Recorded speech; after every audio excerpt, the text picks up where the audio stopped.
my name is Heather, and I'm going to be reading today Alexander and the Terrible, Horrible, No Good, Very Bad Day by Judith Viorst. I went to sleep with gum in my mouth, and now there's gum in my hair. And when I got out of bed this morning, I tripped on the skateboard, and by mistake, I dropped my sweater in the sink while the water was running, and I could tell it was going to be a terrible, horrible, no good, very bad day.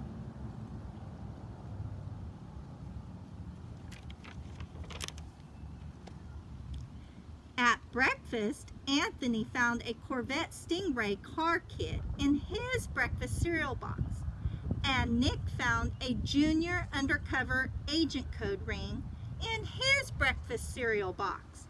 But in my breakfast cereal box, all I found was breakfast cereal. I think I'll move to Australia.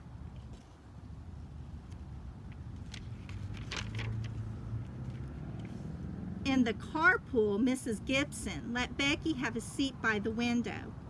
Audrey and Elliot got seats by the window too. I said I was being scrunched.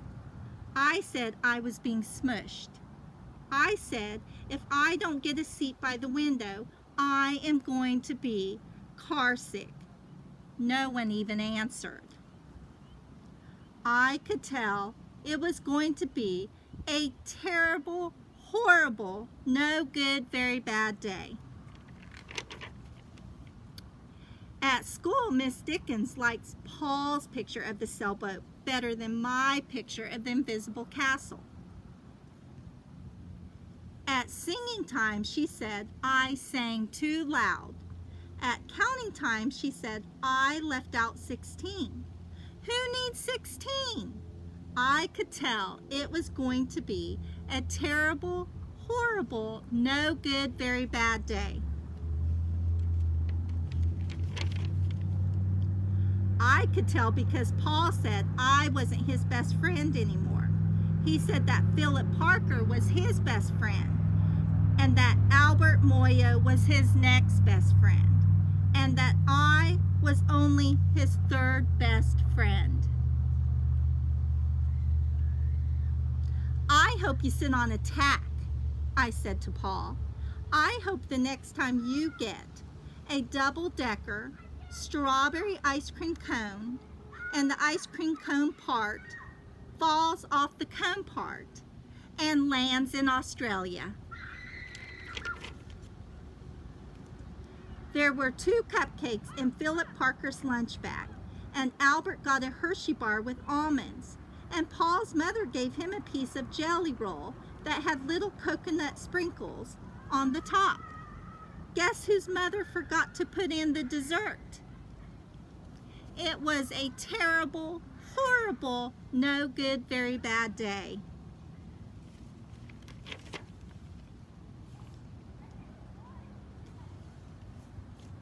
That's what it was, because after school, my mom took us all to the dentist, and Dr. Fields found a cavity just in me. Come back next week and I'll fix it, said Dr. Fields. Next week, I said, I'm going to Australia. On the way downstairs, the elevator door closed on my foot, and while we were waiting for my mom to go get the car, Anthony made me fall where it was muddy. And then when I started crying because of the mud, Nick said I was a crybaby, and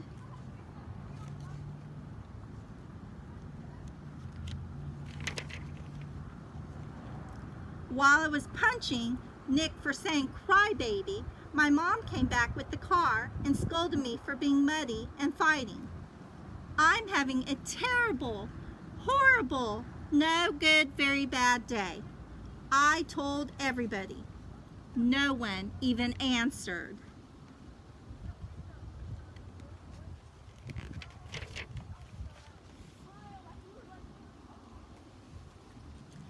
So then we went to the shoe store to buy some sneakers. Anthony chose white ones with blue stripes. Nick chose red ones with white stripes. I chose blue ones with red stripes. And then the shoe man said, "We're all sold out." They made me buy plain old white ones, but they can't make me wear them.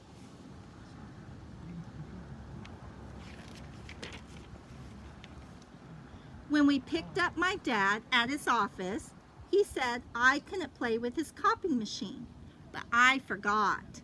He also said to watch out for the books on his desk, and I was careful as I could be, except for my elbow.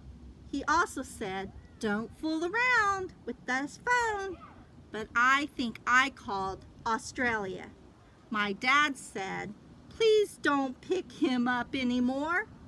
It was a terrible, horrible, no good, very bad day.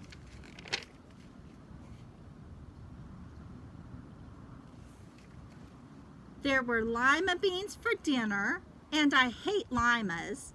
There was kissing on TV, and I hate kissing.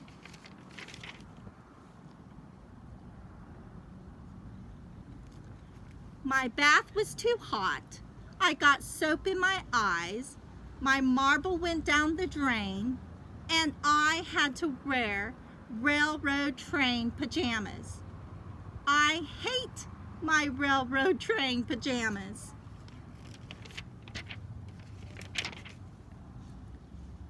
When I went to bed, Nick took back the pillow he said I could keep, and the Mickey Mouse nightlight burned out, and I bit my tongue. The cat wants to sleep with Anthony, not with me. It has been a terrible, horrible, no good, very bad day. My mom says some days are like that.